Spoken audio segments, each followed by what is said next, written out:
তোমাদের সাথে আগের ব্লগে শেয়ার করলাম যে আমরা হোমস্টেতে পৌঁছে গেছি, খাওয়া দাওয়া করে নিয়েছি। তো তারপরেই দেখো আমরা চলে এসেছি বাইরে ঘুরতে, হোমস্টের বাইরেটা ঘুরে দেখতে। যেহেতু ঘুরতে গেছি, সবসময় তো রুমে বসে থাকবো না, সবসময় রুমে বসে থাকার ইচ্ছেও নেই, কারণ কি ঘুরতে গিয়েছি, চারিদিকটা ঘুরবো, এক্সপ্লোর করবো, তাই না? তো যাই হোক, দেখো চলে এসেছি আমরা হোমস্টের নিচের দিকটাতে, রাস্তা করা আছে, ওই দেখো পেছনে সিঁড়ির মতো। তো নিচে অনেক বাড়িঘর আছে, যার মানে হোমস্টের যে ওনার, তাদের আত্মীয় স্বজনদেরই বাড়ি নাকি এই দিক দিয়ে, তারাই এইটুকুর মধ্যে তারাই আছে।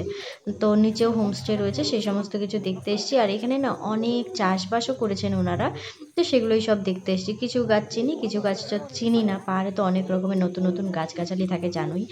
তো বেশ ভালো লাগছিল পাহাড়ের, মানে পাহাড়ে এলে না বেশ ভালোই লাগে, চারিদিকের এই গ্রাম্য পরিবেশটা বেশ ভালো লাগে। তো এই যে গাছগাছালিগুলো লাগিয়েছে দেখো, এইগুলোর মধ্যে নাকি এই যে বড় বড় গাছগুলো, এগুলো নয়, ভুট্টা গাছ এগুলো। তো এই বাঁদিকে যে বড় বড় বাঁশ পাতার মতো দেখতে পাচ্ছ, এগুলো নাকি এলাচ গাছ। আমি কখনো দেখিনি, যাই হোক শুনেছি, ওনাদের মুখেই শুনলাম যে এগুলো নাকি এলাচ গাছ। যাই হোক, তো অনেকগুলো গাছ ছিল এদিকে। তারপরে আমরা দেখো নিচের দিকে চলে যাচ্ছিলাম, আর এই যে এই আঙ্কেলটা যে আমাদের নিয়ে যাচ্ছিল, উনি যে হোমস্টের ওনার, তার বাবা বা জেঠু কিছু একটা হয়, যাই হোক। তো উনি আমাদের সব কিছু বলছিল, আর প্রভাত এদিকে আমাদের দেখাচ্ছিল যে এইগুলো কমলা লেবুর গাছ। কিন্তু আমরা বিশ্বাস করছিলাম না, পরে দেখছি যে না, সত্যি এগুলো কমলা লেবুরই গাছ। তো তোমাদের সাথেও দেখাবো। আসলে আমি কোনোদিনও কমলা লেবুর গাছ দেখিনি, এটাই আমার প্রথম দেখা, আর তোমাদের সাথেও শেয়ার করবো এটা।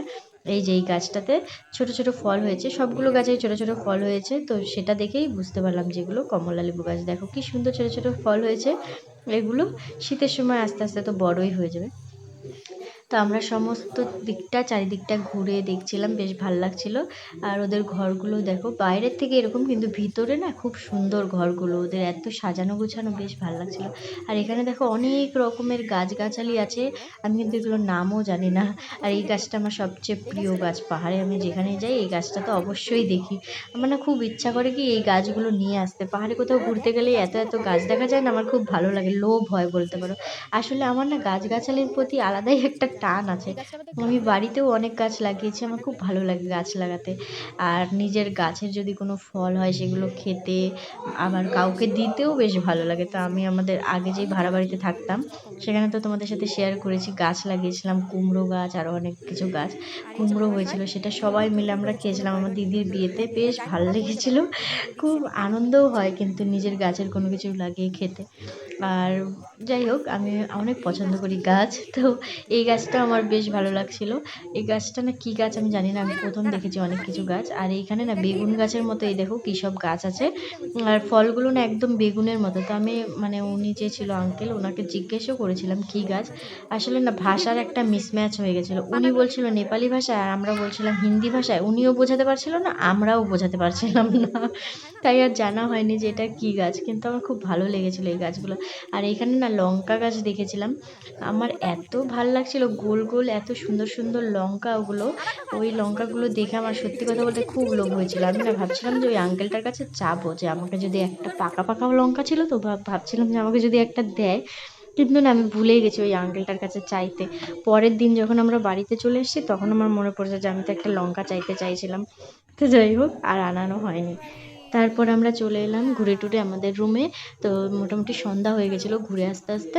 তারপরে আমাদের হোমস্টে থেকে সন্ধ্যাবেলার চা এগুলো দেওয়া হয়েছিল। তো আমাদের দিয়েছিল হলো দু রকমের পকোড়া, একটা ছিল হলো পেঁয়াজ আর আলুর পকোড়া, আর একটা ছিল বিউলির ডালের পকোড়া। তো সেগুলো আমরা সবাই মিলে খাচ্ছিলাম, আর তার সাথে দিয়েছিল চা। বেশ ভালোই আনন্দ ফুর্তি হয়েছে, আর তখন বাইরেটা একটু ঠান্ডাও হয়ে গেছিলো। তো চলে এলাম আমরা খাওয়া দাওয়া করতে। আর আমার মা বাড়ির থেকে না চিড়া ভাজা করে দিয়েছিল, যে গাড়িতে আমরা যেতে যেতে খাবো।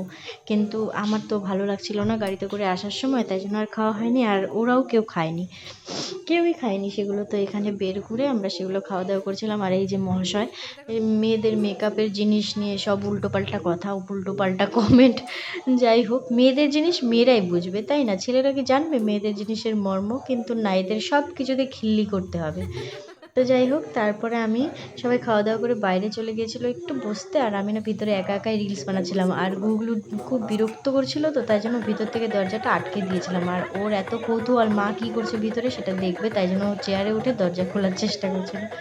তো যাই হোক, বাইরে আমাদের বারবিকিউয়ের ব্যবস্থা করা হয়েছিল। হ্যাঁ, এটা তো বলতে ভুলে গেছি, এই হোমস্টের ওনারের ব্যবহার এত ভালো, তোমাদের সাথে মানে কি বলবো, বলে বোঝানো যাবে না। আর খাওয়ার দাওয়ারও এখানকার খুবই ভালো।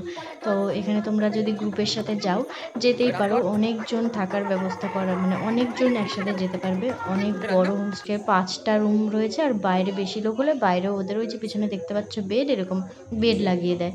তো যাই হোক, বেশ আনন্দই হয়েছে। আর বারবিকিউয়ের ব্যবস্থা আছে, গ্রুপে গেলে তো বারবিকিউ চলবে। তো যাই হোক, টাটা।